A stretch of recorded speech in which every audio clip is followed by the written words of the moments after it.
थासारिया सोलायबाय जायखौ जों परिबर्तन होननानै बुंनाय जादोंमोन। दा UPPL सरकार फैनाय लोगो लोगोनो बिटिआर ओनसोलनि गासै रायजो राजाफ्रा UPPLखौ दा मदद होगासिनो दङ। सानफा एफा जों गोदान मोनसे स्किम जोंनि बिटिआर सरकारा प्रमद बर'नि दैदेननायाव बानायगासिनो दङ आरो बे स्किमफोरखौ रायजोनि खाथियाव लांनो नाजागासिनो दङ। गोबां मोजां स्किम होबाय। बेनि गेजेराव नों इडुकेसन डिपार्टमेन्टआव सुपार 50 बेखौ बयबो मिथिबाय जे सोलोंथाइनि सायाव मोजां अफिसारफोर दिहुननो थाखाय दिल्लीयाव कचिं होगासिनो दङ। बेनि अनगायै बेवहाय जोङो जे जायफोर आइजोफ्रा फिसा दखान होनानै जायो बिसोरखौ डाइरेक्ट फाइनान्सियेल बेनिफिट होनो थाखाय 5,000 करि बिथांमोननो अलरेडि होनाय जाबाय। फरायसाफोरनो अनसुंथाइ होनाय जाबाय। बेराम फाहामनो थाखाय अनसुंथाइ जों बिटिआर सरकारा होनाय जाबाय। आरो दिनैहाय MGNरेगानि खामानि बेयो मोजाङै जागासिनो दङ। खामानि मावदों आरो फैसा मोनदों मानसिफ्रा। दिनैहाय हाउसिंनि खोथा PMGYनि न'फ्रा दिनै फैगासिनो दङ आरो गासिबो न'फ्रा मोजाङै जाफुंगासिनो दङ। बेवहाय खुनु गोनो गोथो गैया, थगायनायबो गैया। मोजां थासारिजों दिनै रायजो राजाफ्रा जे बिटिआर सरकारनिफ्राय जिखिनि मोननांगौ बेखौ मोनगासिनो दङ। ओंखायनो रायजोफ्रा दिनै फुरथि जादों जे नंगौ सोलायनाया फैमारबाय आरो बे UPPL सरकारनि दैदेननायाव प्रमद बर'नि दैदेननायाव जि सरकार जों बेखौनो मदद होलांनोसै होननानै दिनै रायजोफ्रा ओंखारबोदों। थिग बिदिनो दिनैबो 14 वार्सआव जे एक नम्बर आइ फवालिनि रायजो राजाफ्रा गोदो बेवहाय BPF जोंमोन, खिन्थु दिनैहाय बिथांमोना बुजिनानै गासैबो बाथ्राखौ बुजिनानै दिनै न' फैबाय, लामा फैगासिनो दङ, दै लोंग्रानि बेबस्था बेवहाय फैगासिनो दङ। बेफोरखौ नुनानै जे थांनाय बोसोरावहाय BPF सरकारा दै लोंनायनि बेबस्था खालामनो हायाखै। बिसोर 15टा बोसोराव गंब्रैसोल' दै लोंग्रा बेबस्था खालामदों।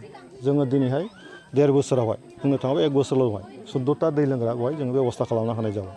दा लामाया जागासिनो दं, न'आ फैगासिनो दं। बेफोरखौ नुनानै रायजोफ्रा दिनैहाय UPPL दोलोखौ मदद होनो फैदों। दिनै खोब मोजां बे गासै रायजो राजाफ्रा गामि सुददायैनो बेवहाय दिनै UPPLआव हाबफैदों। बेनि थाखाय आङो आइ फवालिनि गासै रायजो राजा बिथांमोननिसिम आङो साबायखर बावो। दा बेफोरो राजनितिकआव बबेबा जायगायाव बेबायदि एफा एनै थासारिया जाया नङा जायो। नाथाय अभारअल जों नायगासिनो दङ जे बेवहाय जिहेतु बिटिआर ओनसोला मोनसे आन्दलन खालामनानै मोननाय मोनसे फिथाइ। गतिके आन्दलन खालामग्रा हान्जायाथ' UPPLसो। UPPLआव दैदेननायावनो दिनै जायफ्रा नेताफ्रा बे सरकारखौ सालायगासिनो दङ बिथांमोननि आखाइजों ओनसोलाव जौगानायनि खामानिखौ मावगासिनो दं। नंगौ जोङो UPPLआ BJPजों ज' सरकार सालायगासिनो दङ। जोंना जयैनो दिनैहाय बिटिआर ओनसोलखौ जौगानायनि थांखिजों जों आवगायगासिनो दं। बेवहाय जोङो गावजों गाव मा होनो बेखौ उमुगा मोजां मावदों, उमुगा मोजां मावाखै बिनि बाथ्रा फैया दिनै जों मोनसे क'लिसन सरकार। बे जोङो UPPL आरो BJP एखे लगैयैनो जोङो बिटिआर ओनसोलनि जौगानायनि खामानिखौ जों मावगोन। बिनि गेजेरजोंनो गावबागाव जि पार्टि बे पार्टिखौ स्ट्रेंथेन खालामनाया बे पार्टिफ्रा गावबागाव नाजालायखायो। बेनि गेजेराव ओनसोलाव गासै थासारिखौ नायोबा UPPLआव जुदि रायजो राजाफ्रा हाबफैयोबा बेवहायथ' गुबुन पार्टिया बुंनांगौ जेबो खोथा गैया। आरो जों जुदि मावाबा गुबुन पार्टिया बेवहाय हाबफैगोन। खिन्थु जोंहा UPPLआ जे भबिष्यतआव जोंनि बे ओनसोलावहाय राजनितिखौ गोख्रों खालामनो थाखाय बे राजनितिनि गेजेरजों ओनसोलाव जौगानाय लाबोनो थाखाय रायजोनि गेजेराव हाबदों, बुंदों। बेफोरखौ मोजां मोना दिनै रायजो राजाफ्रा UPPLनि गेजेराव फैदों। गतिके जोंनि थाखाय खोब मोजां बाथ्रा बियो। सेन्ट्रेल गभर्नमेन्ट हिसाबै बे भारत सरकारा माखासे स्पेसियेल पेकेज हरो।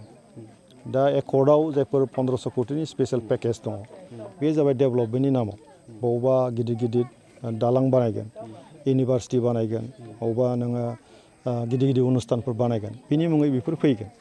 दा BTC सरकार हिसाबै प्रप'जालखौ हरगोन। प्रप'जाल मथे सेन्ट्रेल गभर्नमेन्टआ स्किमखौ बानायनानै सेंसनखौ खालामनानै हरगोन थ्रु स्टेट गभर्नमेन्ट। बे प्रक्रिया दंबाय थायो। दा सेन्ट्रेलनि माखासे फैसा बेबो फैगोन, स्टेट गभर्नमेन्टनिफ्राय माखासे फैसा बेबो फैगोन।